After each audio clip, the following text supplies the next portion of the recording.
Hey, what's up, the Mine and James family? I want to change the name of my channel. Shout out to the people who watch and support me. And yeah, I'm just doing a video. My sister and my daughter, we just watched Super Mario, the movie. It's really cool, man. I don't like some of the parts when they use the words like kill for like a kid movie. They use that word a lot in there, about like to kill. Maybe if they use like, I'm gonna get you, that's a little different than a kill, you know, because your kids are gonna ask like, what does kill mean, you know? And at the end they use like that, you know, that bomb, the big like black bomb with the face. It kind of reminds me of the Hundreds brand. But my sister and my daughter, they got some, they're gonna go get some ice cream from some spot called S'moreology. I had a slushie and some popcorn in the movies. I don't want to have too much sugar for myself. You know, I work real hard to keep myself in shape, so I don't always indulge like this, but it's okay. First time I'm eating out in a real long while. I got some Chick-fil-A right here. But I just want to start off by saying shout out to both fighters, Ryan Garcia and Gervonta Davis. I want to say both of these guys are going to have to, they're going to go to work. Essentially, you know, they're gonna clock in, you know, like it's crazy the job that they have, you know, every time they step into the gym and sparring days, training, go for runs to get themselves prepared for this fight.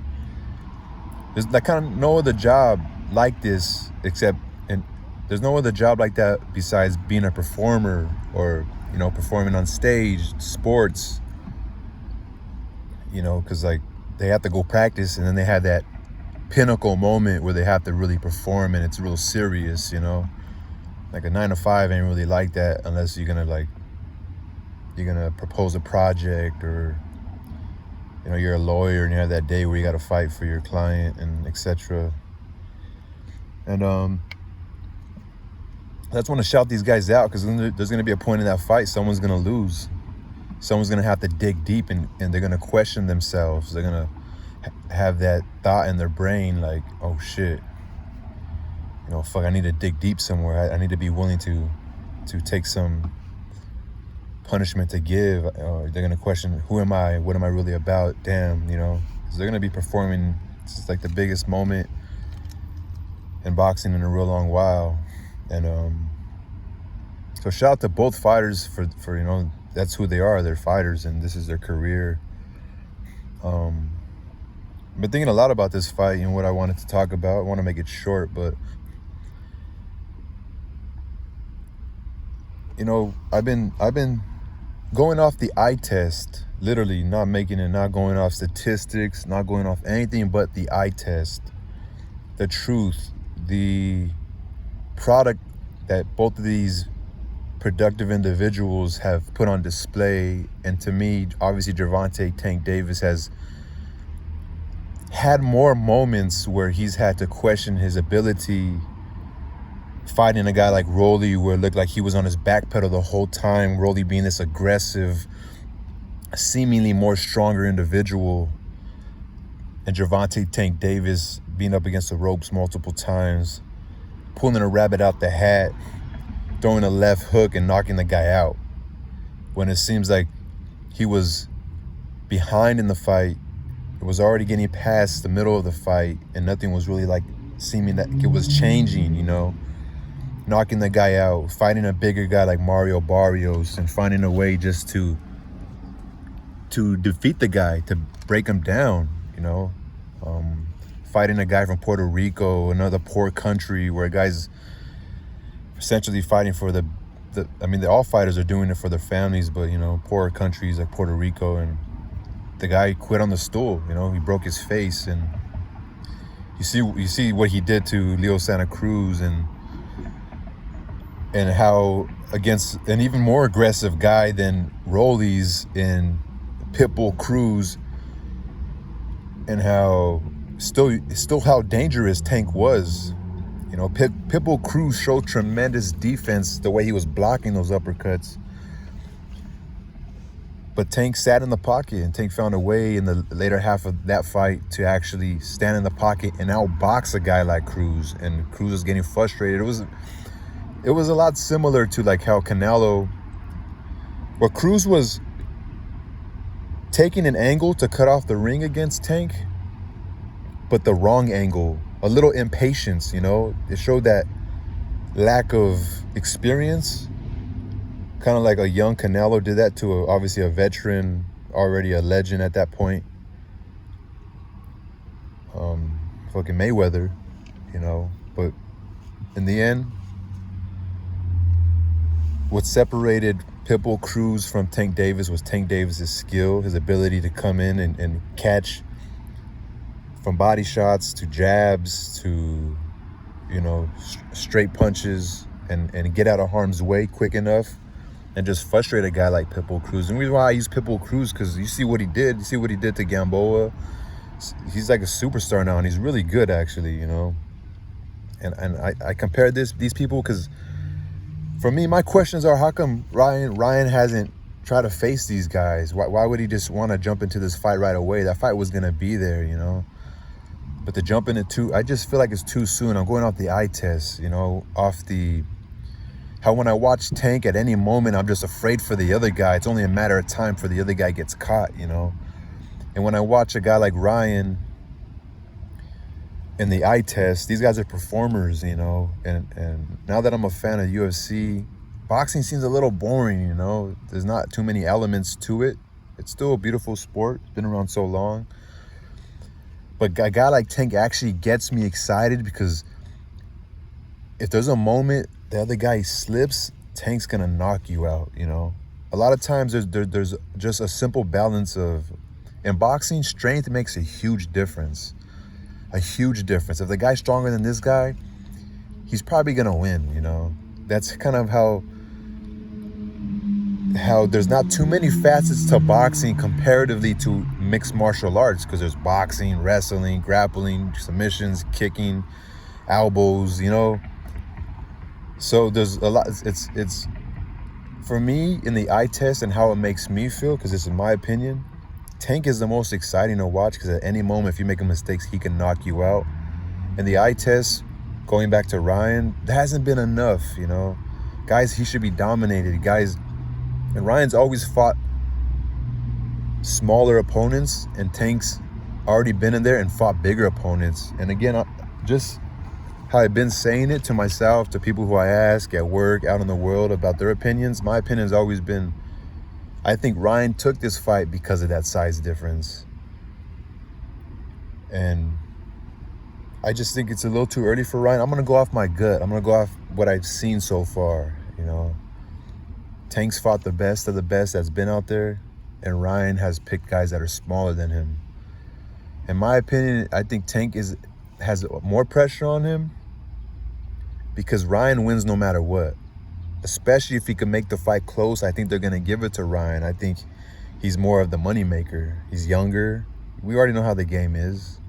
We've seen fights that should have went this way and went that way. In all sports, they're going to go with the money. It's a business. So Tank has more pressure. Tank has to really come out and dominate. People are already saying he's going to dominate. Of course, Ryan fans are going for Ryan. But people who kind of know, they're kind of saying, hey, I don't see it in Ryan. I think, you know, Ryan has a chance, though. He's a bigger guy. But to me, that's not Ryan's style. I never seen Ryan be a boxer. He's always fought smaller guys where he kind of walks them down. He kind of slides with his back foot. I don't see him as, I see him as an exchanger. I don't think he has enough experience to sit in the pocket, you know, and be quick enough to get out the way. I've seen Tank do that. You know, he did it against that other Garcia from Puerto Rico, the one he broke his face. He did that against Pitbull Cruz when he had to. When Pitbull had him on his back foot the whole time. So if Ryan, and I think Ryan, knowing that Tank starts off slow, I think Ryan's gonna try to get Tank to be emotional and try to pressure Tank. It's gonna seem like that in the beginning, that Ryan's trying to pressure Tank, but Tank might just be holding off to catch Ryan on an opening. But if it's strategic for Ryan to kind of pressure Tank so he could catch him, because I think Ryan thinks if Tank opens up, that's where he could get him with that left hook. And But I just think Tank can get emotional. But if it's not in the strategy for Ryan to pressure him, then we're going to see that maybe Ryan's getting emotional and opening up too quick, and Tank might get him. From my experience, I don't really know who it benefits more in the later rounds. We're going to see. We're going to see how the first half of the fight goes, who exerts more energy. I think having a lot of power benefits the person who's more powerful later in the fight. I'm not talking about heavier. I'm talking about who's more powerful and elusive and explosive. It's going to benefit them more in the later rounds. I don't know. I don't want to make a prediction. Okay, part of me is just prideful, doesn't like to be wrong.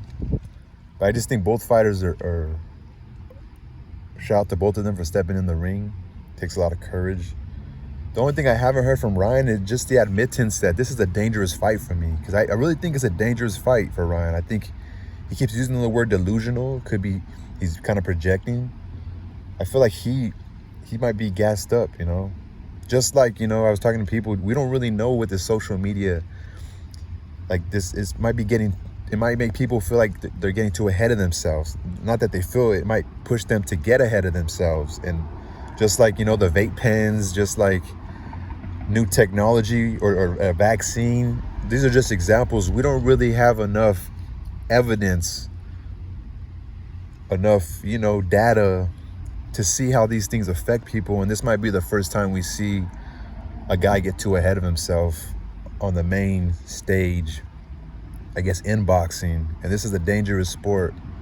I'm not saying Ryan can't handle himself. I'm just saying some guys are just meaner, some guys are just stronger, some guys are just more experienced. And I think this might be a situation where we see that.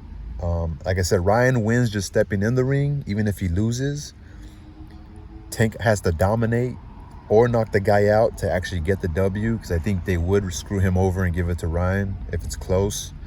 I think Ryan, his stock only gets bigger if he makes the fight competitive at all, just because he's younger. Tank is Tank, And I'm also not sure how Ryan can respond. I'm not sure if he can respond, how he would respond if he gets dominated and he looks kind of silly out there. So I don't know. It's going to be a great fight. And I thank both fighters for taking that fight, because it's just an entertaining. I love watching Tank fight. He's just like one of those guys that you just on the edge of your seat, He has you like that. And I don't know.